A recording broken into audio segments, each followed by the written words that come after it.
As a strong nonprofit since 1950, we have been steadily committed to emerging needs in our community. The pandemic was a time when our entire human service sector was called on to mobilize into action around immediate needs. MFS quickly sprung into action as we were already a multi-service organization partnering with people across many neighborhoods where resources were in short supply. At the same time as we expanded food, health, and economic support for our program participants, we were hearing from our community members about what they envisioned for their futures.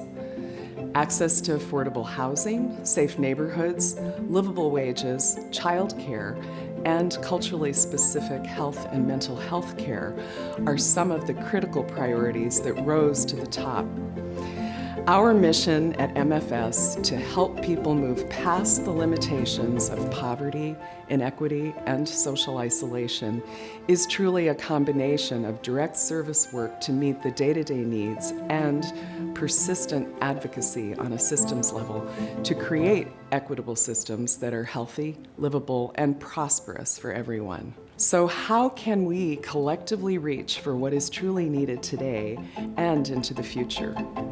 I wanted you to hear from a few of our MFS leaders who will share their perspectives on that. Through our programs and services at MFS, we're able to interact with around 18,000 community members each year, and we recognize that uniquely positions us to access an enormous amount of knowledge and experience. Because we are a culturally responsive organization, we have representation across many cultures, ethnicities, ages, abilities, gender identities, and sexual orientations. 4, 5. 1, 2. We know that the people most impacted by decisions are often left out of decision-making and planning processes. Through our increased community engagement efforts, we are gaining valuable insights as we hear from our program participants and community partners and learn more about what people need and want, what is working well for them, and how our MFS programs and services are impacting their lives. This information is vital to helping all of us at MFS ensure our programs and services meet the needs of our program participants, and also helps us make sure we're advocating for things that are most important to those in our programs. The pandemic was a challenge that required our MFS programs to respond to critical community needs as they arose. Although this was a once-in-a-lifetime crisis, MFS responded the way we always have. We adapted our services in response to the community's input. We met the 33% increase in demand for food at our school-based pantries through an expansion of staff and the supply of culturally appropriate foods. We partnered with socially isolated older adults and disabled community members to provide them with tablets and help them build skills to use Zoom to connect with each other and their families and their community. We supported children by delivering educational activity kits and providing their families with client assistance dollars.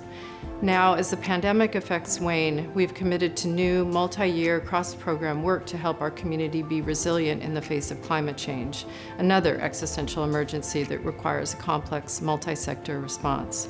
And as change requires new skills, MFS is cultivating a culture of learning in our management team through fostering learning communities around management skills. This will position MFS to continue to meet the challenges of a changing world and community.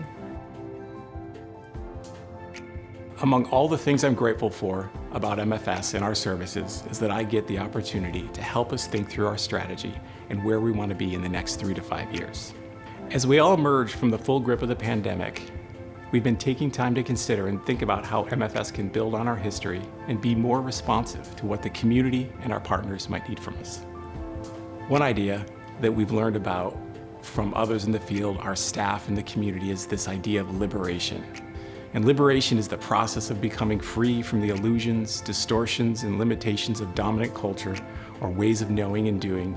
It's the energy that opens us up to our full humanity, reconnects us to ourselves and to each other, and to the earth we all live on. We wondered, what if we embrace this idea as we think about the future of MFS? How might that idea help us center diversity, equity, inclusion, and justice to revitalize our approach to strategic planning and build the kind of organization that people want to work for and give their very best? How would those using our services react? How could we remain teachable and remain intentional as we learn from the community? This approach has been rewarding beyond anything we could have imagined at the start. We're deeply grateful for the community we've built and the new solutions to many old ways of thinking that will inform us in the short term and into the future. The outpouring of generosity from donors, volunteers, and partners over recent years has truly made it possible for us to maximize our impact in the ways you have just heard. Our feeling is one of great gratitude for every person who supports us to make what we dream come true. We would not and could not have achieved what we have without you, and we will only rise to our best with your continuing partnership. Thank you from the bottom of our MFS heart.